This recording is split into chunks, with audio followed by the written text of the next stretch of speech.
Good morning all of you and welcome to Math by BK Yadav sir channel. आज start करने जा रहे हैं भारत का संविधान निर्माण। भारत का संविधान किस प्रकार से निर्माण हुआ उसके बारे में हम डिस्कस करेंगे। 2-3 वीडियो जो भी बनेगी हम वीडियो डालेंगे, ठीक है। तो देखिएगा भारत का संविधान किस प्रकार से बना। मोस्ट इम्पोर्टेंट है, पॉलिटिकल में से क्वेश्चन जरूर उठाए जाते हैं कॉम्पिटिशन एग्जाम के लिए, ठीक है। हम हर फैक्ट को डिस्कस करते हुए चलेंगे, ठीक है। और जो फैक्ट इंपॉर्टेंट है उस फैक्ट के लिए मैं आपको पहले ही मार्क कर दूंगा कि ये इंपॉर्टेंट पार्ट है, ठीक है। तो देखिएगा जितनी भी वीडियो बनती है आप वीडियो जरूर देखिएगा, चाहे आधे घंटे की बने चाहे 1 घंटे की बने, आप वीडियो जरूर देखिएगा, ठीक है। और वीडियो देखने के बाद अगर आपको वीडियो अच्छी लगती है तो वीडियो को लाइक जरूर करें, ठीक है। तो देखिए भारत का संविधान निर्माण यानी कि भारत का संविधान किस प्रकार से निर्माण हुआ और भारत का संविधान क्या होता है। अगर मैं बात करूं भारत की संविधान की, तो भारत का जो संविधान होता है तो भारत का संविधान किसी भी देश का हो, चाहे भारत का हो चाहे किसी भी देश का हो, ठीक है। किसी भी देश का संविधान, किसी भी देश का संविधान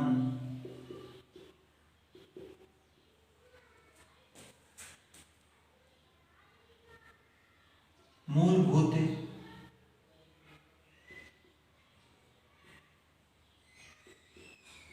होता है, ठीक है। भारत का संविधान हो या विदेश का कोई भी संविधान हो, किसी भी देश का संविधान हो, वो अपने देश के लिए क्या होता है, मूलभूत होता है, ठीक है। और जो देश की राजनीतिक होती है वो भी भारत के संविधान से ही की जाती है। देखिएगा किसी भी देश का की राजनीति के, किसी भी देश की राजनीतिक, किसी भी देश की राजनीतिक उसका संविधान तय करता है, ठीक है। कोई भी देश की राजनीतिक हो या कोई भी देश की संविधान की मूलभूत इकाई क्या होती है, संविधान होती है। किसी भी देश की राजनीतिक को तय करना कौन करती है तय, संविधान उसकी राजनीति को तय करती है। और जो भारत का संविधान है, भारत के संविधान का निर्माण हमारे जो स्वतंत्रता आंदोलन था, जो हमारा देश स्वतंत्र नहीं हुआ था, आजाद नहीं हुआ था, उससे पहले उठती आ रही है मांग, ठीक है। तो अगर आपसे पूछे कि भारत के संविधान की मांग कब उठी, तो भारत के संविधान की मांग स्वतंत्रता से पहले उठ चुकी थी। स्वतंत्रता एक साइड तो हम कह रहे थे कि भाई ब्रिटिश भारत छोड़ो, और दूसरी तरफ हम मांग उठा रहे थे कि हमारा भारत का अपना संविधान हो, ठीक है। ये मांग उठाते हुए चल रही थी दोनों तरफ से। एक साइड तो हम कह रहे थे कि भाई अंग्रेजों भारत छोड़ो, ठीक है। और एक साइड हम मांग कर रहे थे, हमारे नेता मांग कर रहे थे कि हमारे भारत का अपना संविधान होना चाहिए, ठीक है। तो मोस्ट इंपोर्टेंट टाइप लेके चल रहा हूं मैं, देखिएगा किस प्रकार से। देखिएगा पहला पॉइंट है हमारा, संविधान देश की मूलभूत विधि होती है। हमने पहले बताया आपको कि संविधान किसी भी देश की मूलभूत एक विधि होती है, ठीक है। अगर आपसे पूछ ले कि संविधान देश की क्या होती है, तो क्वेश्चन में आपको आंसर मिलेगा कि मूलभूत विधि होती है, ठीक है। उसी प्रकार से अगर आपको इसी के द्वारा शासन के अंगों, अगर शासन के आपसे पूछ ले कि भारत के संविधान के कितने अंग हैं, तो कितने अंग हैं, 3 अंग हैं। कार्यपालिका, व्यवस्थापिका और न्यायपालिका की स्थापना कौन करता है, भारत का संविधान ही इनकी स्थापना करता है, ठीक है। उसके बाद क्वेश्चन पूछा जाता है कि सरकार और जनता दोनों के संबंधों को कौन स्थापित करता है, तो सरकार और जनता के संबंधों को स्थापित करता है कौन, भारत का संविधान ही जनता और सरकार के संबंधों को निर्धारित करता है, ठीक है। ये पॉइंट क्लियर हुआ। अगर आपसे पूछ ले कि मूल विधि क्या होती है, तो संविधान की मूलभूत विधि होती है, ठीक है। उसके बाद पूछे कि कितने अंग हैं, तो 3 अंग हैं, कार्यपालिका, व्यवस्थापिका और न्यायपालिका। ठीक है। उसके बाद बात आती है कि जो सरकार होती है, सरकार और जनता, सरकार और जनता के संबंधों को निर्धारण कौन करता है? तो संबंधों को निर्धारण करता है भारत का संविधान, जनता के संबंधों का निर्धारण करता है। क्लियर हुआ पहला पॉइंट? ठीक है। धीरे धीरे टाइम बीतता गया और जो पहला व्यक्ति आपसे पूछ ले कि पहला व्यक्ति जिसने भारत के संविधान को आत्मा की संज्ञा का नाम दिया, तो वो कौन होगा? जो भारत का पहला व्यक्ति जिसने भारत के जो संविधान है, संविधान को आत्मा की संज्ञा दी गई, वो नाम था के.एम. मुंशी। जो हमारे के.एम. मुंशी थे, के.एम. मुंशी ने भारत के संविधान को, भारत के संविधान को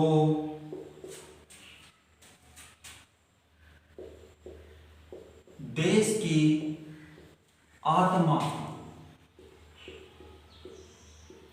आत्मा की संज्ञा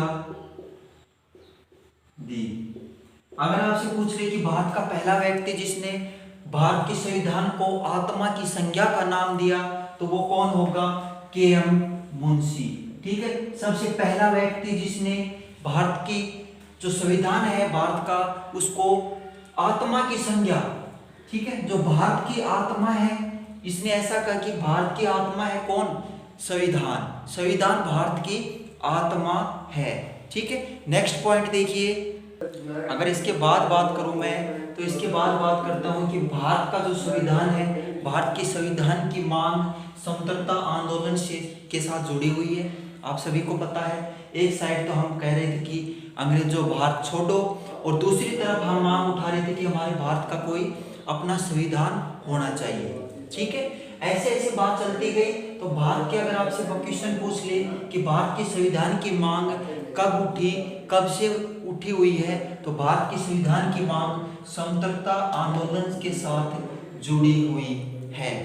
ठीक है। उसके बाद बात करता हूं कि भारत, एक व्यक्ति ने कहा कि भारत का जो संविधान है, जो भारत का जो संविधान है, भारतीय संविधान का निर्माण विधानसभा करेगी। विधानसभा भारतीय संविधान का निर्माण करेगी। ऐसा किसने कहा? भारतीय लोगों ने कहा कि हमारा भारत का जो संविधान है वो भारतीय विधानसभा के द्वारा होना चाहिए। ठीक है। क्लियर हुआ ये पॉइंट? चलो नेक्स्ट पॉइंट देखिएगा। अगर उसके बाद बात करूं मैं, तो उसके बाद आती है हमारा नाम सर्वप्रथम। अगर आपसे पूछ ले कि कौन सा व्यक्ति सर्वप्रथम भारत के संविधान की मांग उठाई, तो भारत का सर्वप्रथम 1885 ईस्वी में जो बाल गंगाधर तिलक है, बाल गंगाधर तिलक ने सर्वप्रथम स्वराज्य विधेयक, किस विधेयक के माध्यम से? स्वराज्य विधेयक के माध्यम से भारत का संविधान की मांग उठाई थी। ठीक है। अगर आपसे पूछ ले कि भारत के संविधान की मांग सर्वप्रथम किस व्यक्ति ने उठाई थी, तो भारत के संविधान की मांग सर्वप्रथम बाल गंगाधर तिलक जी ने उठाई थी। कब उठाई थी? तो ये उठाई थी 1895 ईस्वी में उठाई थी, 1895 में उठाई थी। ठीक है। अगर आपसे पूछ ले कि किस विधेयक के माध्यम से भारत के संविधान की मांग उठाई, तो सर्वप्रथम भारत का संविधान स्वराज्य विधेयक के माध्यम से भारत के संविधान की मांग उठाई थी। ठीक है। उसके बाद बात करता हूं, टाइम बीतता चला गया। जो भारत के संविधान है, बाल गंगाधर तिलक ने स्वराज्य विधेयक के माध्यम से भारत के संविधान की मांग जरूर की, लेकिन इस व्यक्ति ने ऐसा कुछ भी नहीं कहा कि भारत के संविधान के लिए व्यक्तियों की योग्यता क्या होगी, कि कौन कौन व्यक्ति इसमें पार्टिसिपेट करेगा, कौन व्यक्ति होगा, या कैसे भारत का संविधान बढ़ेगा।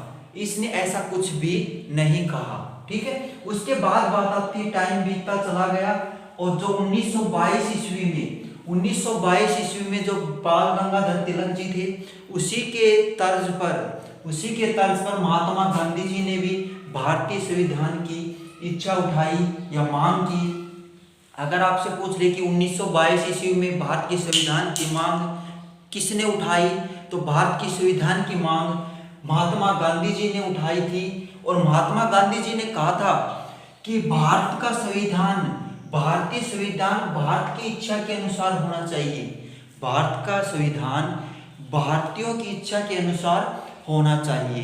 तो ये मांग कब उठाई थी? 1922 ईस्वी में उठाई थी। लेकिन महात्मा गांधी जी ने भी ये नहीं कहा कि भाई भारत का संविधान के लिए ये योग्यता होगी या ऐसी कुछ रिस्पॉन्सिबिलिटी होगी, ठीक है, कैसे बनेगा, क्या क्या योग्यता होगी, ये कुछ भी नहीं कहा, ठीक है। लेकिन महात्मा गांधी की बात से काफी जो नेता थे, जो भारत के जो नेता थे उस टाइम के, वो नेता भारत जो महात्मा गांधी के सुर में सुर मिलाने लगे, ठीक है, सुर में सुर मिलाने लगे और जो भारत का जो संविधान है, भारत का संविधान की मांग उठाने लगे, ठीक। टाइम बीतता चला गया। जैसे ही 1922 के बाद टाइम बीतता चला गया और जो 1922 में महात्मा गांधी के साथ जो भारतीय जो नेता थे, नेता ने क्या कहा कि भाई हमारा भारतीय संविधान होना चाहिए और भारतीय लोगों की इच्छा के अनुसार भारत का संविधान होना चाहिए, ठीक है, ये बात कही। लेकिन ये बात काफी लोगों ने, काफी जो भारत के नेता थे, भारतीय नेता थे, उन्होंने इस इच्छा के सुर में सुर मिलाया। और जब अंततः ब्रिटिश सरकार हमारे चल रही थी यहाँ पे, तो ब्रिटिश सरकार के ऊपर दबाव बढ़ गया, ठीक है। लेकिन भारत का अगर आपसे पूछे कि दबाव कब बना, तो 1922 ईस्वी में लगातार प्रयास करते रहे। 1922, 23, 24 और 25 जैसे प्रयास करते रहे और अंततः ब्रिटिश सरकार के ऊपर, जो ब्रिटिश था, ब्रिटिश सरकार के ऊपर क्या हो गया भाई, दबाव बनना स्टार्ट हो गया कि हाँ हम तो भारत का संविधान बना के रहेंगे, ठीक है। तब एक व्यक्ति का नाम आता है जो 1927 ईस्वी में एक व्यक्ति है, लॉर्ड बर्गन हॉर्न। ये व्यक्ति मोस्ट इंपोर्टेंट है, याद रखिएगा। जो 1927 ईस्वी में एक व्यक्ति, ब्रिटिश का एक व्यक्ति था, लॉर्ड बर्गन हॉर्न, ठीक है। इस व्यक्ति ने कहा कि भारतीयों से चुनौती दी कि आप भारत का संविधान बना के दिखाओ, हमें भारत का संविधान बना के दिखाओ। किस व्यक्ति ने चुनौती दी? अगर आपसे पूछ ले कि भारत के संविधान की चुनौती किस व्यक्ति ने दी, तो भारत का संविधान की चुनौती लॉर्ड बर्गन हॉर्न ने भारत के संविधान की चुनौती दी थी, ठीक है। अगर भारत के संविधान की चुनौती का नाम आए किस सन में दी थी, तो 1927 ईस्वी में भारत के संविधान की क्या की थी, चुनौती दी थी कि आप भारत का संविधान बना के हमें दिखाओ, तब हम मानेंगे कि आप भारत का संविधान बना सकते हो, ठीक है। जैसे ही टाइम बीतता गया, सभी जो महात्मा गांधी जी के जो साथ सभी नेता थे, वो क्या हुए भाई, भारत के सभी नेता पीछे हटने लगे, क्योंकि किसी को भी भारत के संविधान का पता नहीं था कि किस प्रकार से बनेगा, क्या योग्यता होगी, ठीक है।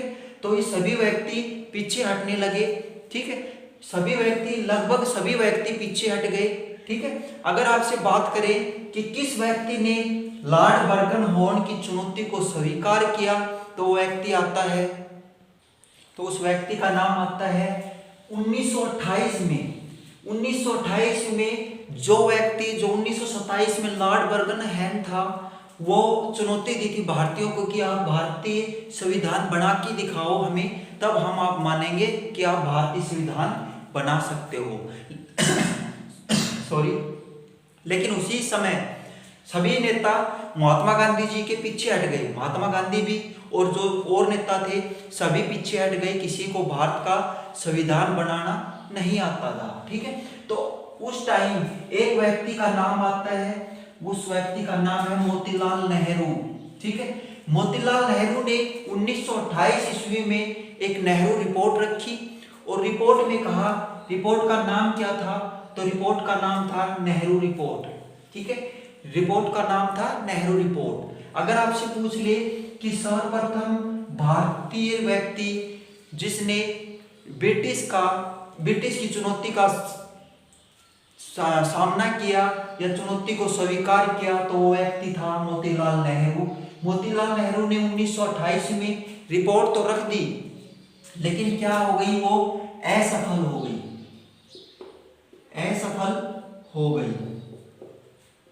ठीक है, वो सफल नहीं हुई। लेकिन उसने अपनी रिपोर्ट रखी थी। तो पहला व्यक्ति, अगर आपसे पूछ ले कि पहला व्यक्ति जिसने इस भारतीय संविधान की रिपोर्ट रखी, तो वो कौन था, मोतीलाल नेहरू। टाइम बीतता गया, फिर एक व्यक्ति आया 1934 ईस्वी में। 1934 ईस्वी में व्यक्ति का नाम आता है बी.एन. रॉय, ठीक है, बी.एन.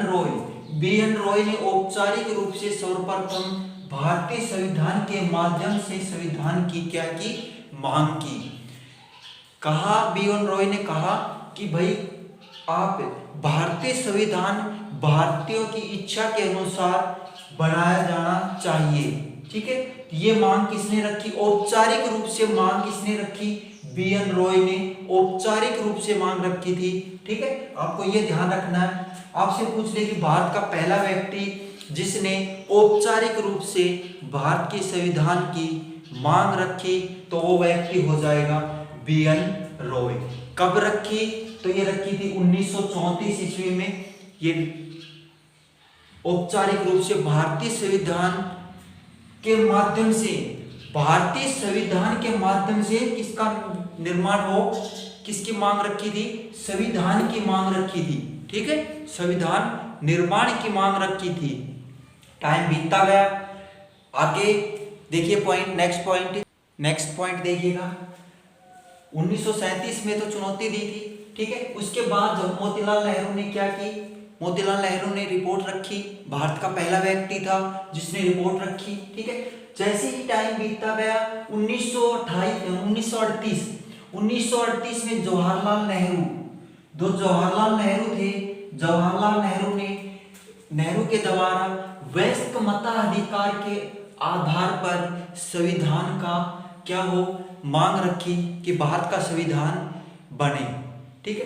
किसके आधार पर, अगर आपसे पूछ ले कि वयस्क मताधिकार के आधार पर भारत की संविधान की मांग किसने रखी, तो भारत की संविधान की मांग जवाहरलाल नेहरू जी ने भारत की संविधान की क्या की थी, मांग की थी। और आपसे पूछ ले कि वयस्क मताधिकार के माध्यम से भारत की संविधान की मांग कब की, तो ये की थी 1938 ईस्वी में भारत के संविधान की मांग जवाहरलाल नेहरू जी ने की थी, ठीक है। जवाहरलाल नेहरू जी ने रखी थी। वयस्क मताधिकार का नाम आता है, तो आप लोगों को शायद नहीं पता होगा वयस्क मताधिकार का मतलब क्या होता है, ठीक है। वयस्क मताधिकार का मतलब होता है एक व्यक्ति एक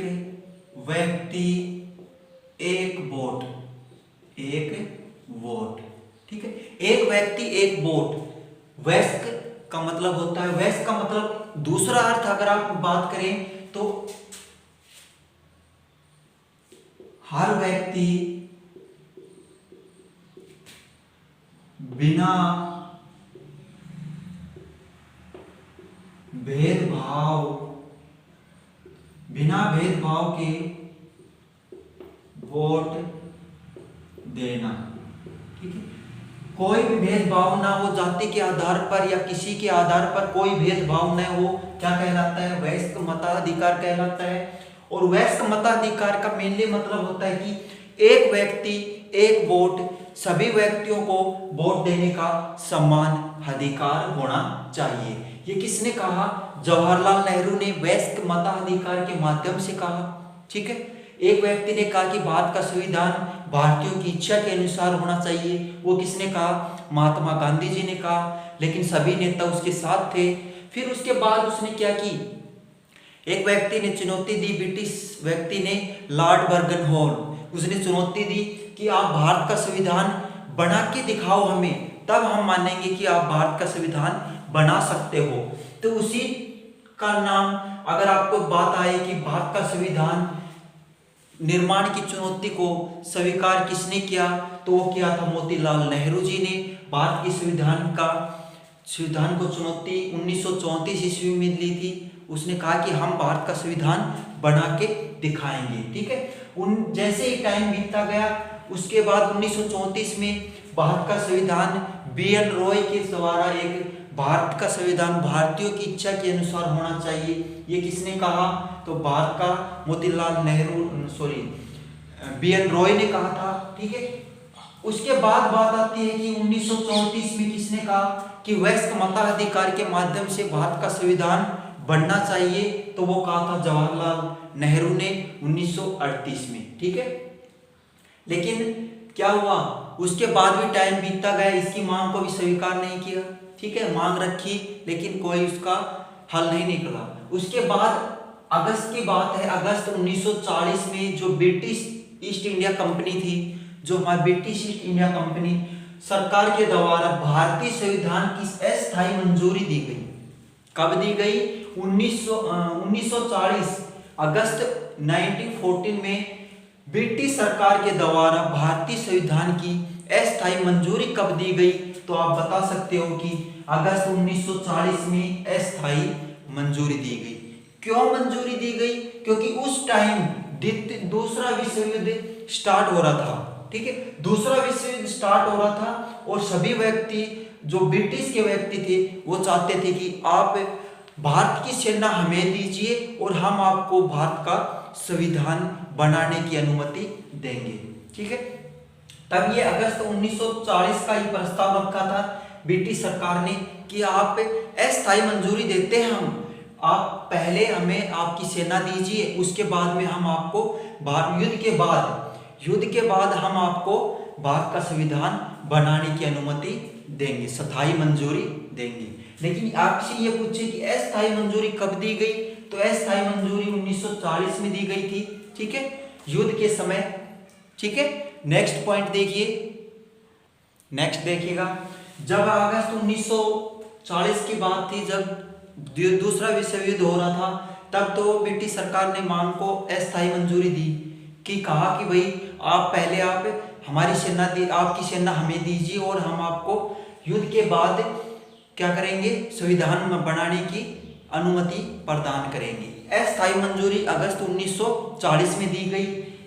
अगर स्थायी मंजूरी की बात आए तो पूर्ण मंजूरी 1942 में क्रिप्स मिशन, कौन सा मिशन था? Cripps mission. क्रिप्स मिशन ने ब्रिटिश सरकार के संविधान को पूर्ण मंजूरी दी गई। को भारत का जो संविधान था, ब्रिटिश सरकार ने भारत के संविधान को पूर्ण मंजूरी दी गई। कब? 1942 ईस्वी में क्रिप्स मिशन के माध्यम से पूर्ण मंजूरी दी गई। ठीक है, अगर आपसे पूछ ले कि पूर्ण मंजूरी कब दी गई, तो 1942 में दी गई थी भारत के संविधान की। अगर आपसे पूछ ले कि भारत के संविधान की अस्थायी मंजूरी कब दी गई थी, तो भारत के संविधान की अस्थायी मंजूरी दी गई थी अगस्त 1940 ईस्वी में अस्थायी मंजूरी दी गई। ठीक है, किसके द्वारा? ब्रिटिश के द्वारा दी गई। ठीक है, लेकिन क्या हुआ?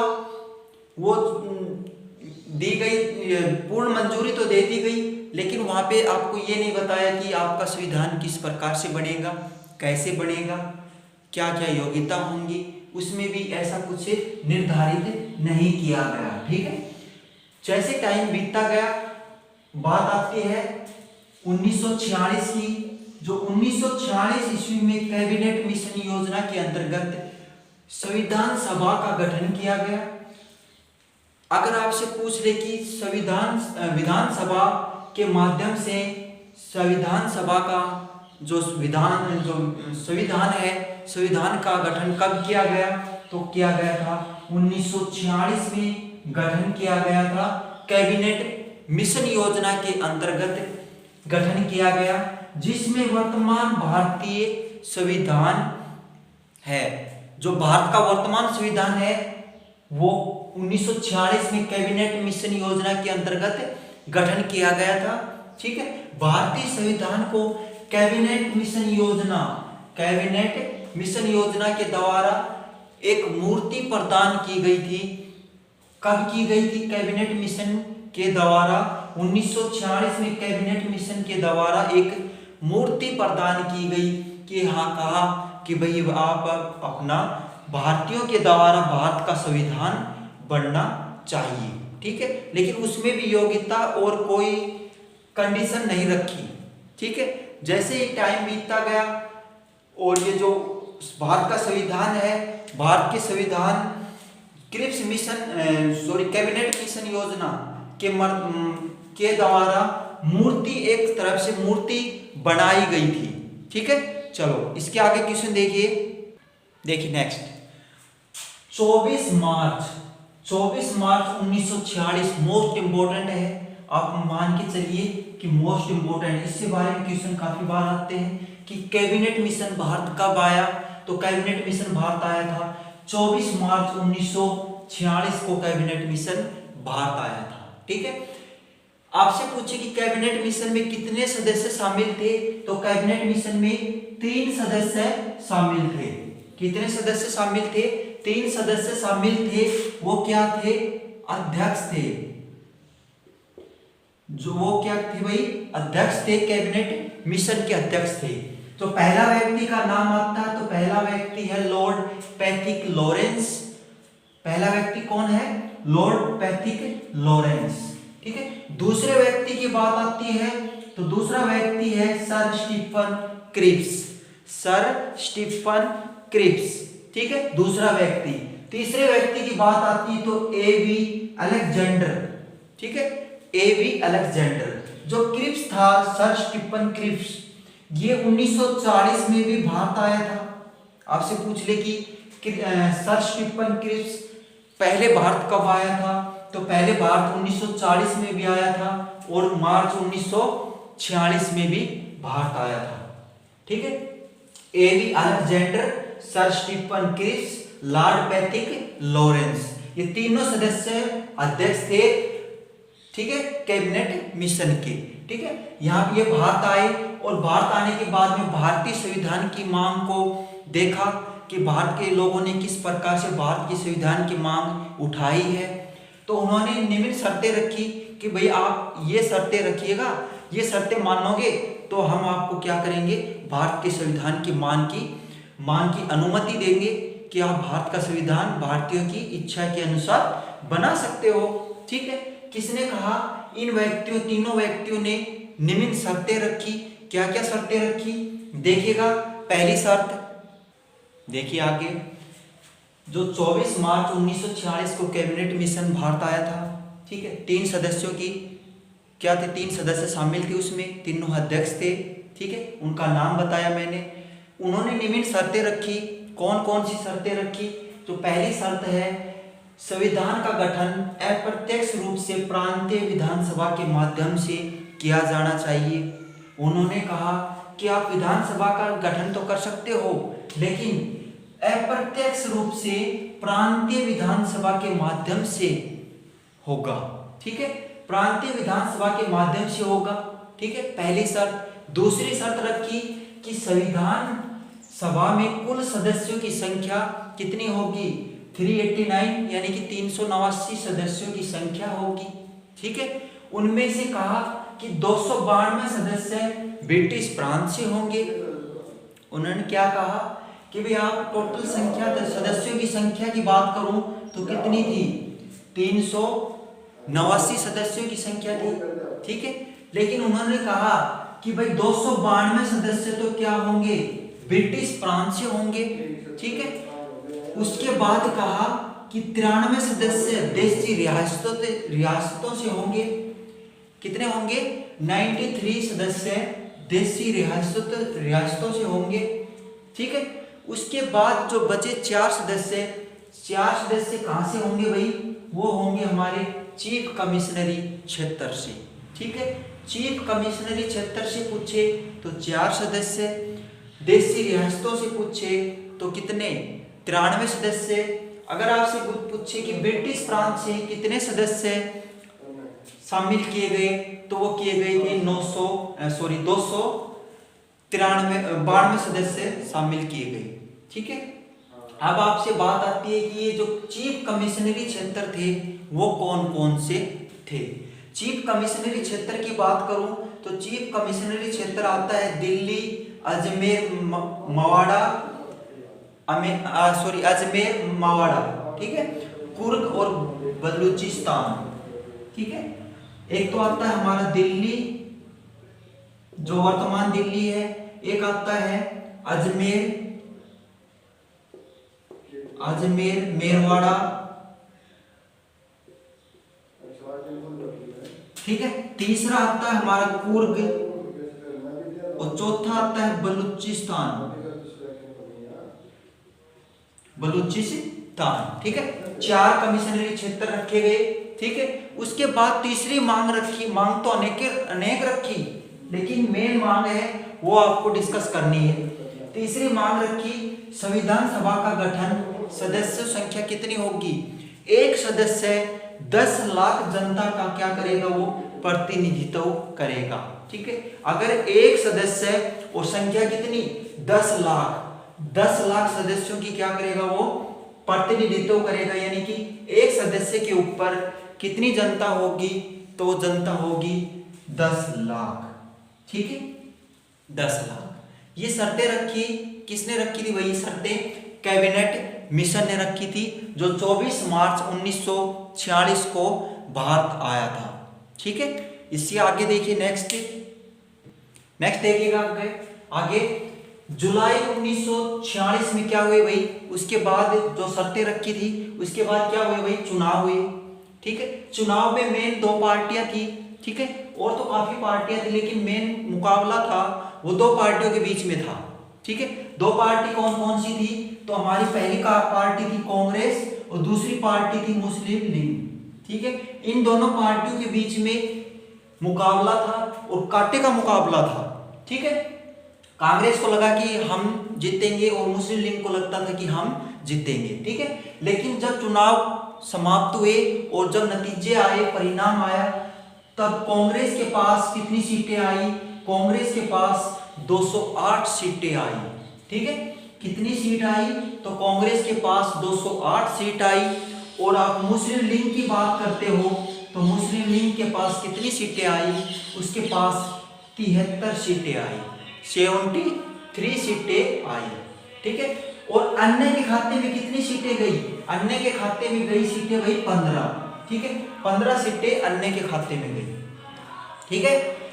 ये कांग्रेस को पूर्ण बहुमत मिला, ठीक है। लेकिन मुस्लिम लीग को लगा कि भाई हमारा तो बहुमत नहीं है, जो विधानसभा है उसके अंदर हम कमजोर पड़ रहे हैं, ठीक है। तो उन्होंने क्या कहा कि उन्होंने जगह जगह पे दंगा करना स्टार्ट कर दिया, बहिष्कार किया कि हम ये कैबिनेट का विरोध करते हैं। जो कैबिनेट आया था, कैबिनेट मिशन, ठीक है, कैबिनेट मिशन आया था, उसका क्या किया?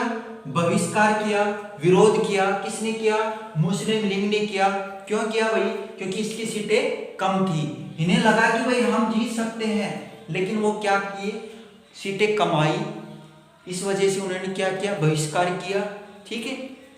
और पूर्णतः जब मुस्लिम लीग ने जो बहिष्कार किया तो अंततः एक मुस्लिम पाक का निर्माण तब हुआ था, ठीक है। किसने किया था बहिष्कार? मुस्लिम लोगों ने बहिष्कार किया और तब ये मुस्लिम पाक बना, ठीक है। अब उसके बाद बात करता हूं तो जुलाई 1947 में भारत का क्या हुआ? जुलाई 1947 यानी कि ये चुनाव हुए। चुनाव होने के बाद जुलाई 1947 में चुनाव हुए, ठीक है, दोबारा से। और भारतीय संविधान का क्या हुआ भाई? निर्माण हो गया। अगर आपसे पूछे कि भारत का संविधान का निर्माण कब हुआ, तो जुलाई 1947 में भारत का संविधान का निर्माण हो गया था। 26 जुलाई 1947 को भारत के संविधान का निर्माण हो गया था, ठीक है। और जब जुलाई 1900 पूर्णतः तैयार कब हुआ? तो पूर्णतः तैयार हो गया था भाई 26 नवंबर 1949 को भारतीय संविधान के द्वारा भारत के संविधान का निर्माण किया और उस दिन भारतीय संविधान में कुल सीटें कितनी थी? तो भारतीय उस दिन कुल सीटें थी 284। ठीक है, 284 सीटें थी। कब थी ये? 26 जुलाई 1949 को जब भारत का संविधान बना, तब 284 सीटें थी। ठीक है, और भारत का संविधान कब बना? 26 जुलाई को भारत का 26 नवंबर 1949 को भारत का संविधान बना था। 26 जुलाई 1947 को क्या हुआ? मुस्लिम लीग ने क्या किया था? बहिष्कार किया था। ठीक है, और जब 26 नवंबर 1949 में सीटें कितनी थी? 284 सीटें थी। और 26 नवंबर को संविधान दिवस, गणतंत्रता दिवस मनाया जाता है। ठीक है, आपको ये वीडियो कैसी लगी कमेंट करके जरूर बताइए। और इसका नेक्स्ट पार्ट जल्द ही कल हम स्टार्ट करेंगे, नेक्स्ट पार्ट। ठीक है, तो आज के लिए इतना ही। जय हिंद, जय भारत।